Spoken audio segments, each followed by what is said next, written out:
My colleague Matthew Medlin and I were sitting in a restaurant watching the Haiti relief efforts when they first began, and we couldn't understand or fathom why so many children were being starved and dying for lack of supplies, basic supplies. So right then, within 3 or 4 hours, we were sketching out ideas on how to air deliver relief supplies to people who are otherwise unreachable. Well, being involved in plastic processing machineries my entire career and developing and designing, building electromechanical plastic processing systems, I knew that we could make substrates very inexpensive, and I knew that there had to be some way to calm the descent rate down.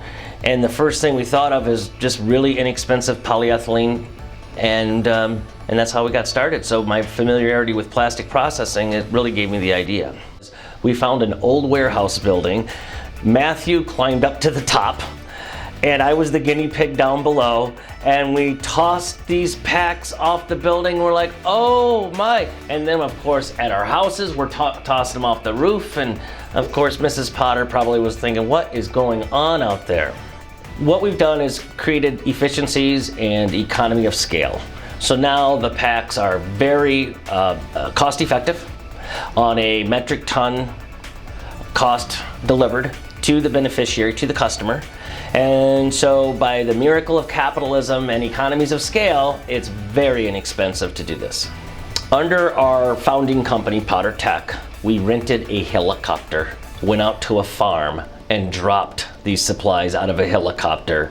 I mean, we were all quite pleasantly pleased with each other that they performed exactly like we thought they would, that they fluttered and floated and they carried cargo. It's like a leaflet, but it has things in it. The naming person in this company is Matt Medlin. He names everything. There's only one thing I think I actually came up with the name for, and I forgot it. So he's the naming guy. Matt came up with Business Blackboard, he came up with SkyLIFE. Our mission is to drastically improve the time it takes to get relief supplies, food, water, medicine, to the victims of disasters, both man-made and natural. So under the SkyLIFE plan, supplies are already pre-positioned. In hour 0 to 8 hours, you're already delivering supplies. Wow. While assessment teams go in and do traditional relief methods, we don't change that. This is just a bolt-on to the very beginning phases of disaster relief when people need it most. We work throughout East Africa. We work in Kenya, we work in Ethiopia, we work in South Sudan, we work in the Far East, we work in Thailand and Indonesia. We have an office in Singapore. We work in the United States, here in the oasis of the Great Lakes, Toledo, Ohio. We have a satellite office in DC, and we're opening up a satellite office in Tampa. Contrary to popular belief, our first small orders actually came from the United States Department of Defense, interestingly enough. Our first big order came from the World Food Program, which is a United Nations program that is the largest provider of food, humanitarian aid in the world. So Matt took a team over to South Sudan in 2015 just to prove the concept. That was actual drop of relief supplies to people. But in 2016, we moved thousands and thousands of systems over there, and we started our first official relief supply drop to refugees in need came in Ganyel, South Sudan. There is no way for commercial markets to reach these people. The only option they have is either helicopter delivery or some sort of airdrop delivery with SkyLIFE. And SkyLIFE substantially is lower cost than helicopter delivery.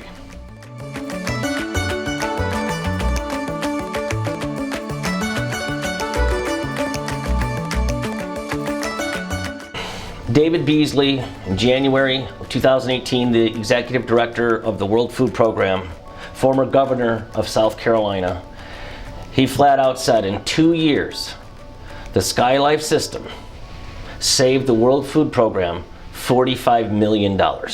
It's very hard because when you factor in costs as far as kilometers, we like to think of kilometers and we like to think of tonnage. Okay. So obviously we try to stay, if a normal helicopter cost is, let's say, 8,000 or 10,000 a metric ton, we try to stay at least half of that.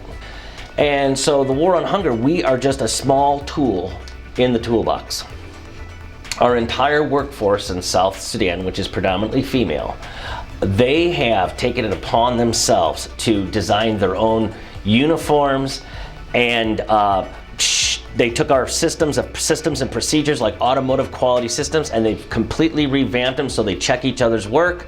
They made their own uniforms out of our used parachutes. So I think that's my proudest moment, to know that they're operating this company, that's our company out of Toledo, but they're operating as if that product was made and invented right in Juba, South Sudan.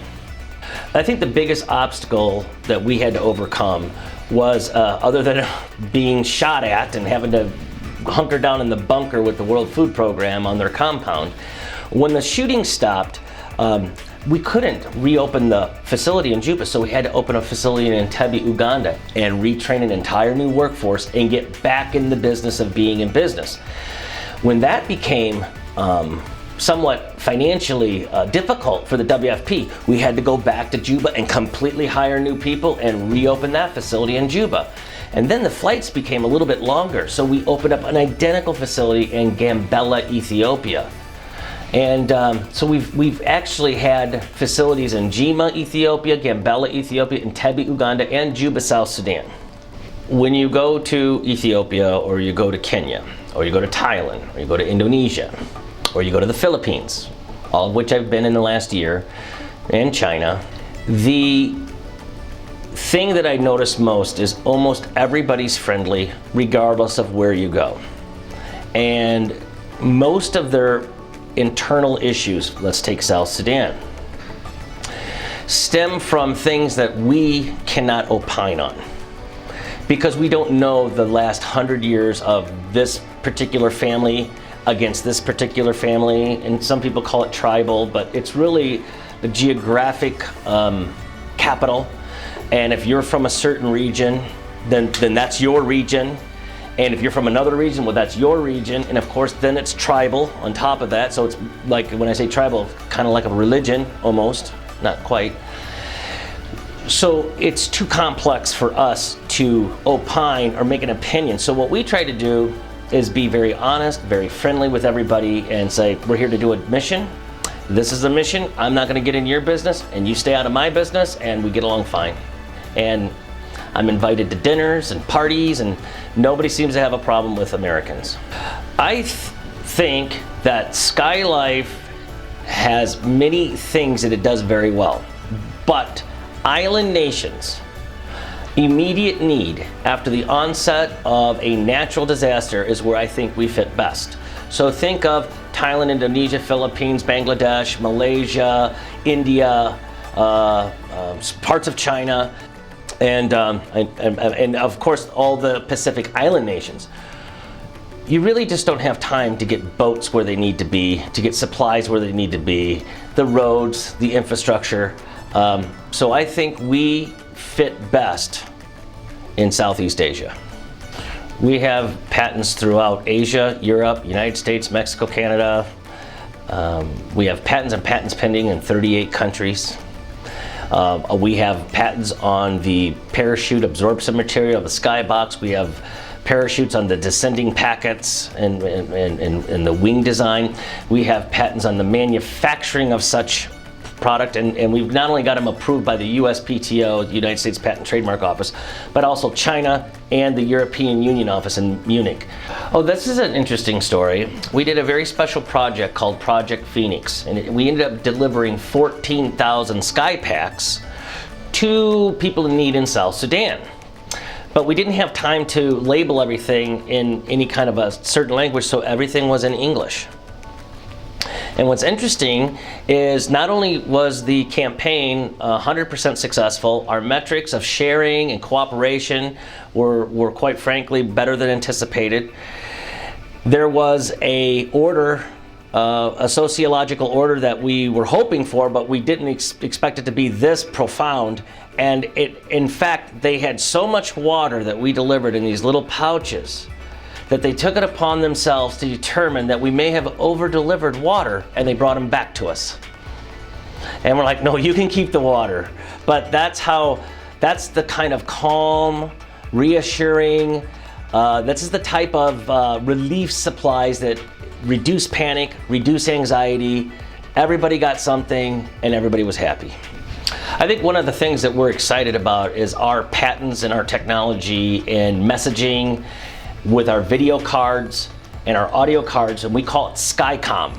And this is where, of course, the normal SkyLIFE systems are delivering actual relief supplies, medicine, food, water, Band-Aids, first aid kits, hygiene kits. But what if we could deliver information, and really critical information, at exactly the right time? Stay away from here, don't go there. Cell phone networks are completely compromised. Nobody can get a signal.